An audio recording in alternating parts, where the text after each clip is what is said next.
Hola, hola, qué gusto encontrarnos de nuevo para charlar sobre un tema que, híjole, está por todos lados ahora mismo, ¿no? Totalmente. La inteligencia artificial ya es parte del día a día, queramos o no. Justo. Y hoy queremos clavarnos un poco en eso, en nuestra relación con la IA. Tenemos aquí, varias ideas y reflexiones que hemos ido juntando. Sí, como un rompecabezas de puntos de vista. Exacto. Y la idea es ver cómo podemos, usar esta tecnología sin perder lo que nos hace humanos, ¿no? Encontrar ese equilibrio. El famoso equilibrio humano-IA. Me gusta cómo suena. No es ir contra la tecnología, sino más bien usarla con cabeza. Justo eso. Se trata de ser conscientes, ¿no? De cómo hacer que la IA nos ayude a ser, más creativos, más empáticos, no menos. Y fíjate que eso conecta mucho con lo que impulsa, por ejemplo, IDEA México. ¿Ah, sí? Que son esta institución certificada en IA, ¿verdad? Sí, y lo interesante es que no solo se enfocan en lo técnico, en cómo funciona y cómo usarla, también le meten mucho a la reflexión sobre el impacto que tiene, pues en la sociedad, en nosotros como personas. Qué bueno que existan esos enfoques, la verdad.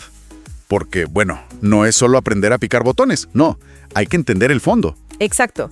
Así que esta charla es más bien para eso, para abrir la conversación, para pensar juntos en cómo lograr ese balance. No traemos respuestas definitivas, ¿eh? No para nada. Es más bien una exploración.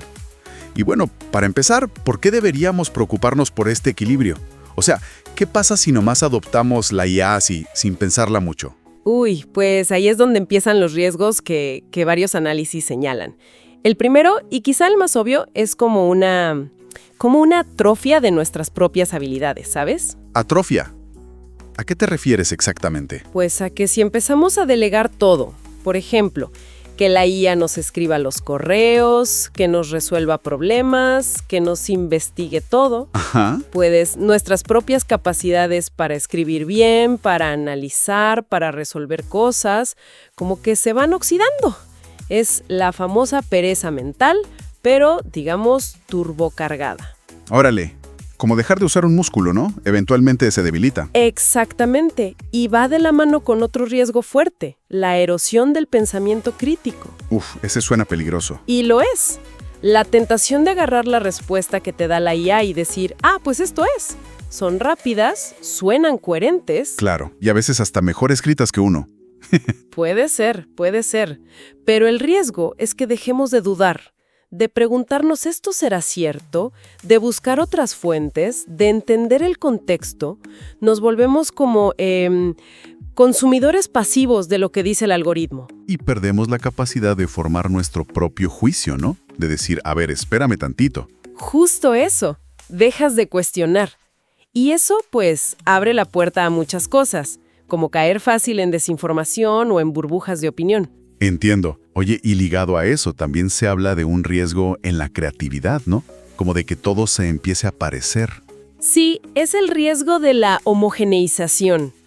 La IA aprende de lo que ya existe, de millones de ejemplos. Claro. Entonces tiende a generar cosas que son como un promedio de todo eso. Lo más común, lo más popular.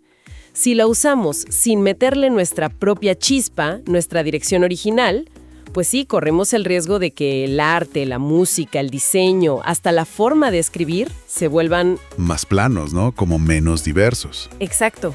Menos voces únicas, menos rarezas interesantes, que son las que a menudo empujan la cultura hacia adelante. Ojo, puede ser una herramienta creativa increíble si se usa bien, como colaboradora. Claro, no es que sea mala en sí. No, para nada.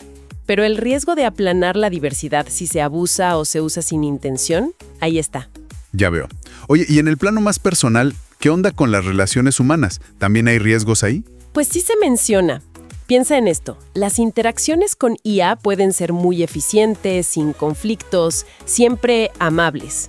Uh-huh. El peligro es que nos acostumbremos tanto a eso, que luego la complejidad, la imperfección, el desorden de las relaciones humanas reales nos parezca molesto, ineficiente. Ándale, que prefiramos la pulcritud de hablar con un chatbot a tener una conversación real, que a veces puede ser difícil, ¿no?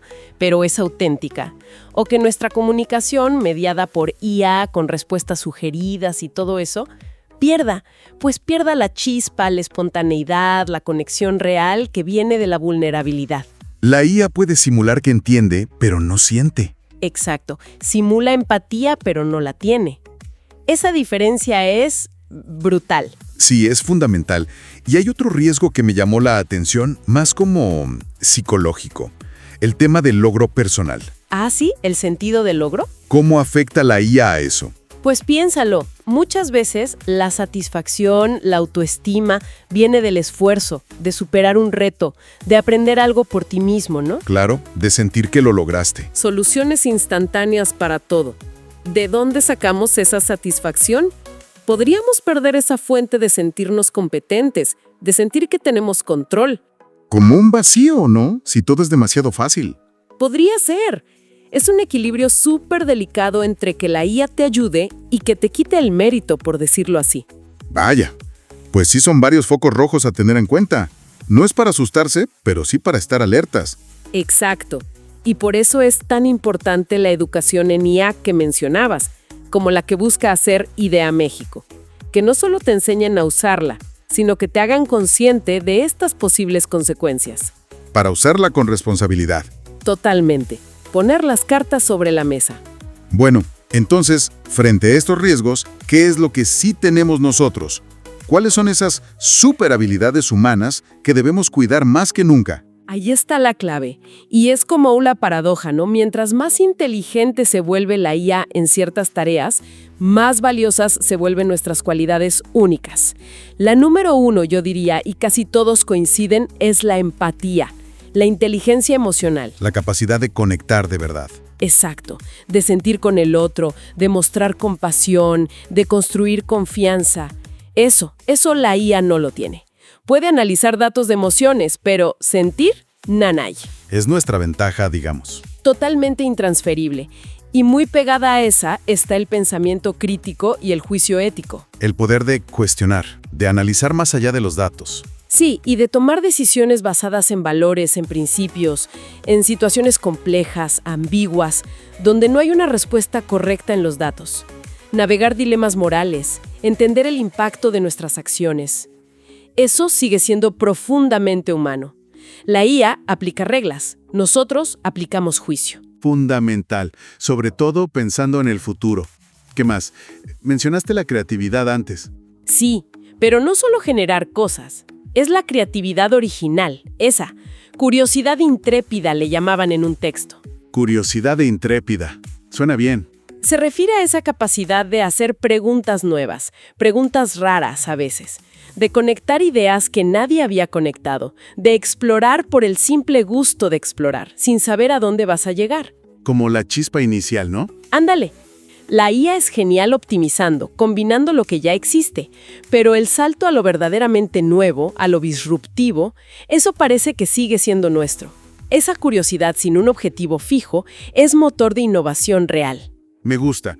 ¿Qué otras habilidades humanas destacan? Definitivamente la colaboración y la comunicación compleja. Trabajar bien en equipo, inspirar a otros, negociar, persuadir. Entender lo que no se dice con palabras, ¿no? Justo. Toda esa riqueza de la comunicación no verbal, la inteligencia social para manejar grupos, para construir consensos, eso es súper humano y súper valioso. Cierto. Y también está la capacidad de levantarnos, ¿no? La resiliencia. Esa es básica, la adaptabilidad. Nuestra historia como humanidad es una de adaptación constante a cambios enormes. Enfrentar problemas, aprender de los errores, ajustarnos a lo nuevo con flexibilidad. En un mundo que cambia tan rápido por la IA, esa capacidad es oro molido. Es como una meta habilidad, ¿no? La que nos permite seguir aprendiendo y cambiando. Totalmente. Y hay una última que a mí me parece fascinante, aunque a veces se nos olvida. ¿Cuál? La conciencia corporal y la experiencia vivida. O sea, que entendemos el mundo porque estamos en el mundo, con un cuerpo, con sentidos. Ah, claro. La inteligencia no es solo procesar datos en abstracto. Exacto. Sentimos. Tenemos intuiciones basadas en experiencias físicas. Aprendemos tocando, moviéndonos. La IA es digital. No tiene esa conexión con la realidad física y sensorial que nos da una profundidad única. Entiendo. Es una inteligencia encarnada, como dicen algunos. Justo, y esa diferencia es clave. Qué interesante. Entonces, resumiendo esta parte, parece que la IA, lejos de reemplazarnos, nos empuja a ser más intencionalmente humanos, a cultivar estas joyas. Esa es la idea central que emerge. Y volvemos a la educación. Lo que decíamos de Idea México, ¿no? Su visión parece ser justo esa. Poner estas habilidades, empatía, crítica, creatividad, colaboración, en el centro. Que no sea solo aprender la tecnología, sino aprender a ser más humanos con la tecnología. Tiene todo el sentido. Ahora, suena muy bien en teoría, pero ¿cómo lo hacemos? ¿Cómo construimos ese equilibrio en la práctica? ¿Daban ideas concretos? Sí, claro. Varias estrategias prácticas surgieron. Una muy importante, sobre todo en el trabajo, es diseñar las cosas con un enfoque de humano en el centro. O human in the loop, como le dicen. ¿Qué significa eso exactamente? Que la IA sea una superasistente, que analice, que genere borradores, que detecte patrones. Pero la decisión final, el juicio crítico, la responsabilidad, siempre es de una persona. La IA propone, el humano dispone. Ándale, como un médico que usa IA para ver una radiografía, pero el diagnóstico final y el plan de tratamiento lo decide él, con su criterio. Entendido. La IA como copiloto, no como piloto automático total. Exacto. Otra estrategia, más personal, es la desconexión digital consciente. Uf, esa nos cuesta a todos, ¿no? Ni me digas. Pero es buscar activamente momentos sin pantallas, sin notificaciones, tiempo para pensar sin interrupciones, para charlar cara a cara, para conectar con el mundo físico, ¿sabes? Como ir al gimnasio de la atención y la conexión real. Justo. Para contrarrestar el bombardeo digital constante y fortalecer nuestra capacidad de enfoque y nuestra presencia en el aquí y ahora. Necesario. Oye, y al usar la IA directamente, ¿hay formas de hacerlo para que nos ayude a pensar más en lugar de menos? Sí, totalmente. La clave es pasar de ser un consumidor pasivo a un usuario activo y crítico. ¿Cómo sería eso? Pues en lugar de solo pedir una respuesta y ya, usarla como punto de partida. Por ejemplo, pedirle a la IA de argumentos a favor y en contra de algo. Y luego tú investigas más, debates esos puntos, los mejoras. O sea, usarla para profundizar, no para quedarte en la superficie. Exacto. O que te genere ideas iniciales y tú las tomas, las transformas, les pones tu sello. Que sea como un sparring partner intelectual, no un oráculo que te da la verdad absoluta. Me gusta esa idea del sparring. Te obliga a esforzarte, a refinar tus propias ideas. ¡Claro! Y eso conecta directo con la educación, ¿verdad? Sí, los enfoques educativos que mencionaban. Exacto. Priorizar proyectos, trabajo en equipo para resolver problemas reales, actividades que de verdad requieran empatía, como entender las necesidades de usuarios reales. O que pidan pensamiento crítico para analizar casos complejos, o creatividad para proponer soluciones nuevas. Justo. Desarrollar las habilidades que la IA no hace tan fácil y que son las que nos van a diferenciar. Es lo que instituciones como Idea México parecen estar impulsando. Y esto no es solo para las escuelas, ¿verdad? También para el trabajo, para los líderes. ¡Claro! Los líderes tienen un papelón. Necesitan empezar a valorar y medir el éxito no solo en eficiencia pura, sino también en términos humanos. ¿Cómo qué? Pues el bienestar del equipo, si la gente está desarrollando estas habilidades humanas clave, si hay buena colaboración, si se sienten seguros para opinar. Crear culturas donde se premie la inteligencia emocional, la curiosidad, el juicio ético, aunque a veces no sea lo más rápido. Exactamente. Fomentar activamente esa parte humana. Y a nivel social más amplio, ¿qué podemos hacer? Me acuerdo que mencionaban las artes y humanidades. Sí, como algo crucial. Defenderlas y apoyarlas no como un lujo, sino como gimnasios para el músculo humano. ¿Gimnasios? Sí, la literatura te entrena en empatía, la filosofía en pensamiento crítico, la historia en entender contextos, el arte en creatividad. Son esenciales para cultivar estas superhabilidades a nivel colectivo. Visto así, tiene todo el sentido. Invertir en nuestra infraestructura humana. Exacto. Entonces, el mensaje de fondo de todo esto es ser intencionales, ser críticos, ser proactivos. En todos los niveles, Personal, educativo, laboral, social. Asegurarnos de que la tecnología esté a nuestro servicio, al servicio de nuestros valores humanos. Es lo que llamaban tecnofilia crítica, ¿no? Eso mero. Abrazar la tecnología, sí, aprenderla, usarla, pero siempre con esa mirada crítica, preguntándonos, ¿esto nos hace mejores? ¿Nos ayuda a construir un futuro más significativo? Tecnofilia crítica. Me quedo con ese término. Resume bien la idea. Sí, está bueno. Bueno, pues creo que hemos cubierto bastante bien los puntos clave de estas reflexiones, ¿no? Los riesgos, nuestras fortalezas y cómo buscar ese equilibrio. Sí, un buen recorrido. Queda claro que la pregunta no es si IA sí o IA no. Es el cómo. Cómo la usamos para potenciar lo mejor de nosotros. Y la respuesta parece estar en la conciencia. En la educación, ahí entra gente como Idea México.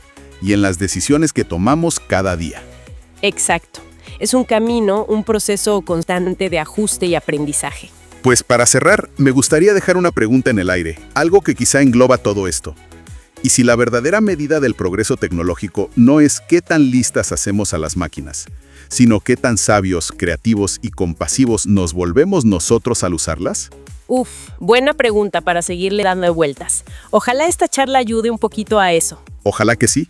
Pues muchas gracias por esta plática tan necesaria. Gracias a ti. Un gusto, como siempre. Y a quienes nos escucharon, gracias por acompañarnos. Hasta la próxima. Este es un podcast de Idea México, creado con inteligencia artificial generativa.